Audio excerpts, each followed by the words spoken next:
বাড়িতে দুইটা বউরাই খাইছে আবার আমারে বিয়ে করার ধান্দা ধরছস না? আজকে তোরে আমি একদম শেষ করলাম। খারাপ আমায় দুনিয়া থেকে চুরি করে।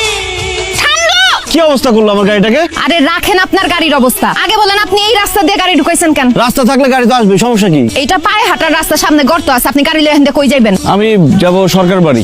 আরে আপনি তো বাড়ি ফালাই আইছেন, এই পিছনে যায় ইটের একটা সলিং রাস্তা দেখবেন, সুজা গেলেই জমসে চাচার বাড়ি।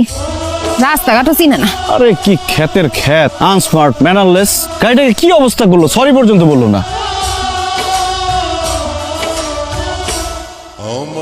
এত দেরি হলো কেন? তো অনেক আগে আসার কথা। আরে দেরি হয়েছে, রাস্তা ভুলে গেছিলাম। কত বছর আগে আসছো, তখনকার রাস্তা আর এখনকার রাস্তা কি এক আছে? বদলাই গেছে না? আরে বাইকনার গাড়ি থেকে মালপত্র সব নামায় ঘরে রাখ। বাবা মালপত্র পরে না আমার। আবু ভাই তুমি যাও, আমার গাড়িটা ধুই ধুইব। গাড়ির অবস্থা খুব খারাপ। 1000 টাকা নাও, সাবান শ্যাম্পু যা লাগে কিনা গাড়িটা একদম চকচক করবা। যাও। এই গাড়ি ধুইতে আবার 1000 টাকা লাগে, 100 টাকা দিলেই তো হয়। মামা দামি গাড়ি, 100 টাকা দিয়ে হবে না। তোরা খাড়া আছিস কেন? যা পুকুরে জাল ফেলা, বড় মাছটা ধরে নেয়। আরে যা না, খাড়া আছিস কেন? এক্সকিউজ মি, আপনার সাথে একটু হিসাব বাকি আছে। আপনাকে তো চিনতেছি না।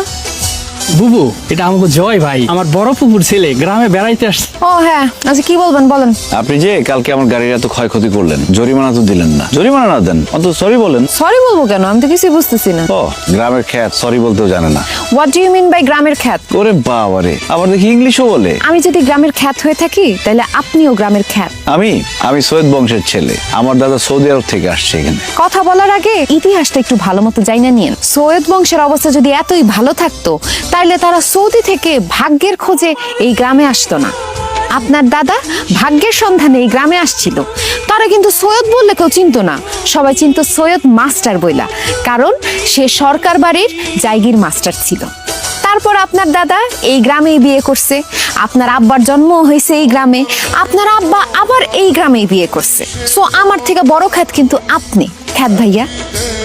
মুখের উপরে আপনার ঠাস ঠাস করে কেমন অপমান করে গেল? অপমান করছে ঠিক আছে, কিন্তু অপমান হজম হতে দিব না।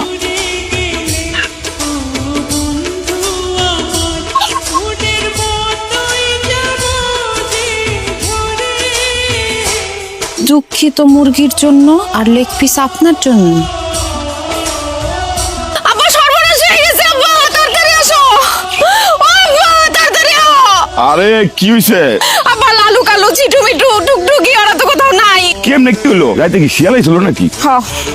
শিয়ালাই ছিল, শিয়ালে মুরগি লয়ে গেছে, আর এই যে চিকেন বিরিয়ানি রান্না করে দিয়ে গেছে। বাহ, গ্রামটা তো সুন্দর হয়েছে, মনে হয় রান্নাটা ভালো হয়েছে রে। খাও খাও, জন্মের খাওন খাও। আমার লালু কালু টুকটুকি চিটু মিটুরে যারা মার্ডার করছে তাদের কঠিন শিক্ষা হইব, রক্তবমি হইব, তাদের পেটে আলসার হইব, তাদের সমস্যা হইব, তাদের ক্যান্সার হইব, তাকে বহুত হজম হইব। পেটের মধ্যে গুড়গুড় করতেছে। আপনারও? আমি তো ভাবছি শুধু আমার একা করতেছে। ওই জিনের বাড়ির মুরগি খাওয়া ঠিক হয় নাই। গ্রামে এত মাইয়া থাকতে আপনি শেষ পর্যন্ত তাহমিনার প্রেমে পড়লেন। আরে আমি প্রেমে পড়ছি কে বললো? প্রতিশোধ নিচ্ছি, প্রতিশোধ। হ্যাঁ, এইটারে ভাই প্রতিশোধ কয়? আপনি যেইভাবে অপলক দৃষ্টিতে তাকায় আছিলেন, আরেকটু হইলে তো ধরাই খাইতাম।